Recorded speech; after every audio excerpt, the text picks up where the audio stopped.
Hey guys, George at SoundTraxx here. This week we're going to talk about a little used feature in the Tsunami 2 and of course our Blue Nami now as well, called constant brake distance. We're going to talk about what it is, how it works, the affected CVs, and then show an example of how it works in practice. So let's get started.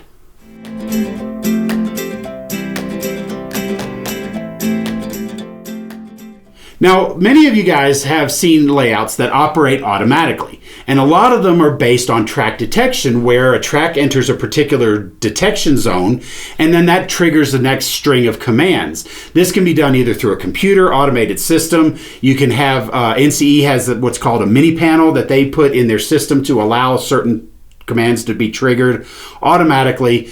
And so just however you automate your layout.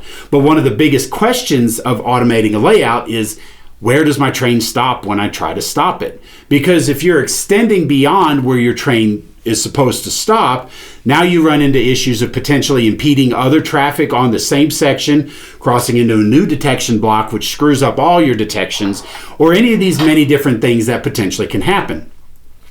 Well, in anticipation of this, SoundTraxx included in all of our Tsunami 2, and of course now with our Blue Nami, it's a feature known as constant brake distance. Now in CV220, this is a range from 0 to 255. And I admit to you, it will be a little bit of a trial and error, but what you're going to do is you're going to measure about how long it takes to stop and where you want this to stop. So today here in front of me, I have two pins in front of our track.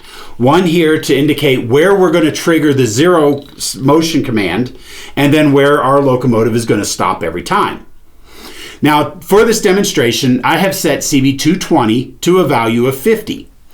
And again, this is a trial and error, and since we're doing this on a short demonstration, I chose a relatively low value so that way we can get it all within the camera scope so you can see what's happening. And again, you will need to try this for yourself.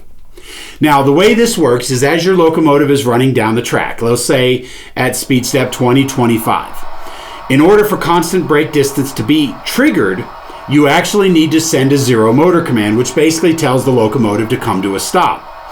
Once it receives that zero motor command, then it enables the braking distance from the moment you send that command to a full stop. Now, I know many of you are asking, well, what about at different speeds? This is why it's called constant brake distance. We're going to show you that here. So first off, let's go ahead and try this out. So we're going to go ahead and get this locomotive moving at about speed step 10. So we're going to get this guy moving. Now I'm going to hold him just shy of our first pin. Now as I'm approaching the pin, I'm going to release. When he gets right here, we're going to send a zero motor command. And from speed step 10 on my NCE, I can go down the increase or decrease fast, and it takes it to a zero motor command. And you can see how gradually the locomotive is taking to come to a stop. Now you'll notice it'll also come to a stop just about right in front of that pin. Perfectly, just like we planned, right? But what happens if we're moving on a different part of the layout at speed step 30? How long does it take to stop? Well, again, constant brake distance. So let's go ahead and get our locomotive moving. We're going to get going here to speed step 30.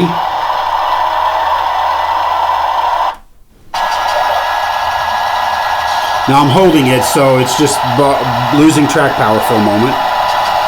So now we're going to release, and I'm going to hit this decrease fast 3 times to get to 0 when it hits that pin. So you ready? Zero motor command. And you're going to see that it stops right there next to that pin. So you can see how constant brake distance can be a really cool effect to add to your automated layout. Because no matter what speed your locomotive is running, once it triggers that zero motor command, it's going to come to a stop at the exact same distance every time. So when you're building your automated layout, you can have those triggers at the same distance from where you want your locomotive to come to a stop. Now, this is also going to be beneficial if you have momentum and you want to gradually bring your locomotive to a stop. You don't have to go to 0. You can simply adjust the throttle so that it slows down, but not to a stop. It's only once you get to that zero motor command does that constant speed come into play. Once you hit that, then your locomotive is going to take this amount of time to come to a stop. Now, for more information, please visit our website at SoundTraxx.com. Be sure to check out the Tsunami 2 and the Blue Nami User's Guide for more details on constant brake distance.